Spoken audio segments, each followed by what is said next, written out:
Hello, मैं नीति साझा स्वागत करती हूँ आप सभी का अपने यूट्यूब चैनल पर।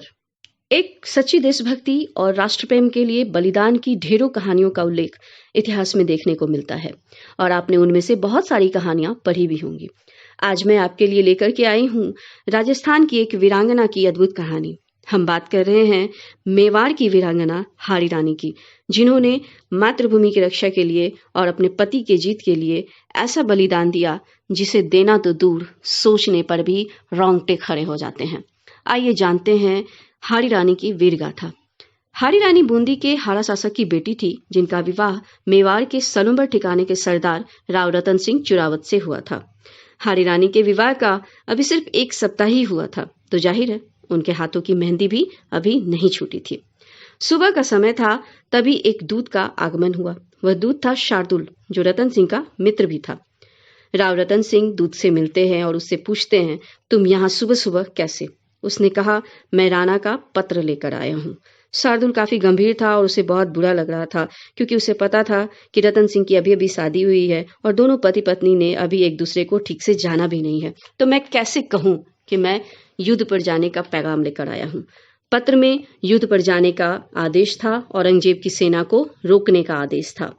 पत्र पढ़ते ही सरदार चुरावत ने अपने सैनिक को युद्ध की तैयारी और कूच करने का आदेश दे दिया था, लेकिन वह खुद हारी रानी से दूर नहीं जाना चाहता था। अभी तो उसने अपने पत्नी के साथ वक्त गुजारा ही नहीं था।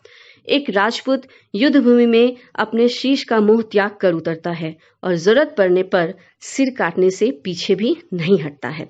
यही वजह थी कि सरदार को उनका पत्नी प्रेम युद्ध भूमि में जाने से मन ही मन रोक रहा था। लेकिन दूसरी तरफ औरंगजेब की सेना आगे बढ़ रही थी। ये जानकर सरदार रतन सिंह भारी मन के साथ हारी रानी से विदा लेने पहुंचे। हारी रानी ने अपने पति को जब युद्ध वेश में देखा तो काफी अचंभित हुई और उन्होंने उनसे पूछा, कहाँ चले स्वामी? सरदार ने कहा, मुझे यहाँ से शीघ्र ही निकलना है। तुम मुझे हंसते हंसते विदा करो, मुझे युद्ध पे जाना है। मुझे पता नहीं मैं फिर कब तुमसे मिल पाऊंगा। विदाई मांगते समय पति का गला भराया। सरदार रतन सिंह को अपनी पत्नी की चिंता खाई जा रही थी। उन्हें लग रहा था, अगर युद्ध भूमि में उन्हें कुछ हो गया तो उनकी पत्नी का क्या होगा। लेकिन राजपुतानी स्त्री होने के नाते हारी रानी ने अपने पति सरदार चुरावत को बेफिक्र होकर युद्ध के लिए कूच करने को कहा। उन्होंने ये भी कहा कि आप मेरी चिंता ना करें और आप सही सलामत विजयी होकर आएंगे, ये मेरा विश्वास है, और उन्हें तिलक लगा करके विदा किया। सरदार रतन सिंह युद्ध के लिए निकल तो पड़े, लेकिन पत्नी प्रेम राजा को विजय से दूर ले जा रहा था।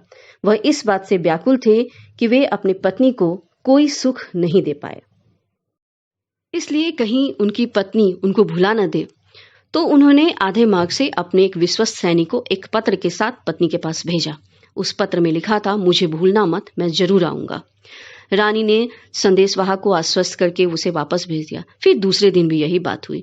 फिर तीसरे दिन भी एक संदेशवाहक एक पत्र लेकर के रानी के पास पहुंचता है, जिस पत्र में लिखा था, मुझे भूलना मत, मैं वापस जरूर आऊंगा।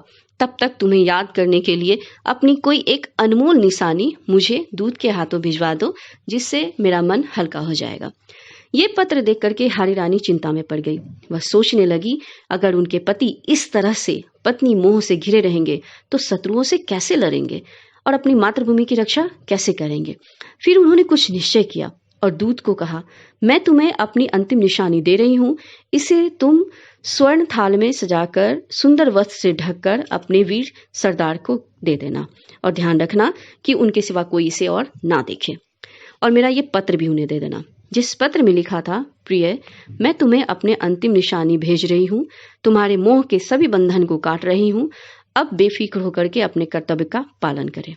फिर उसके बाद एक सच्ची वीरांगना और राष्ट्र प्रेम की भावना के कारण हारी रानी ने अपने कमर से तलवार निकाली और एक झटके में अपने सिर को धड़ से अलग कर दिया। दूत अचंभित होकर यह देखता रह गया। उसके नेत्रों से अश्रुधारा बह निकली। लेकिन कर्तव्य कर्म कठोर होता है। सैनिक ने स्वर्ण थाल में रानी के सर को रखा, सुहाग के चूनर से उसे ढका और सरदार के पास पहुंचा। उसने कांपते हाथों से थाल को सरदार की ओर बढ़ा दिया। राजा अपनी फटी आंखों से अपनी पत्नी का कटा हुआ सिर देखता रह गया। उसके मुख से सिर्फ इतना निकला, उफ, तुमने ये क्या कर डाला, इतनी बड़ी सजा दे डाली संदेही पति को। सरदार रतन सिंह के सारे बंधन टूट चुके थे, उसके सारे मोह भंग हो चुके थे। विजय प्राप्त करने के लक्ष्य के साथ शत्रुओं पर वह टूट पड़ा और औरंगजेब को आगे बढ़ने नहीं दिया। जीवन के अंतिम सांस तक वह लड़ता रहा। इस विजय का श्रेय सिर्फ उसके शौर्य को नहीं बल्कि वीरांगना हारी रानी के उस बलिदान को भी जाता है जिसने इतिहास के पन्नों पर अपनी अमिट छाप छोड़ी है। जिस तरह से माता सीता ने श्री राम के लिए अपनी चूड़ामणि निशानी के रूप में भिजवाई थी, उसी प्रकार से हारी रानी ने अपने पति को उनके कर्तव्य का बोध कराने के लिए अपने सिर को काटकर निशानी के रूप में भिजवा दिया। ये एक ऐसी प्रेम कहानी थी जो खत्म हुई कर्तव्य पथ के लिए बलिदान दे करके। राजस्थान के मेवाड़ की हारी रानी की ये वीर गाथा वाकई कई लोगों को प्रेरणा देने वाली है, त्याग और समर्पण की भावना को जगाने वाली है। धन्य है वो वीरांगना छत्रानी हारी रानी, उनकी मातृभूमि के प्रति समर्पण को सत सत नमन। उम्मीद करती हूँ आपको हारी रानी की बलिदान की ये कहानी जरूर अच्छी लगी होगी। धन्यवाद।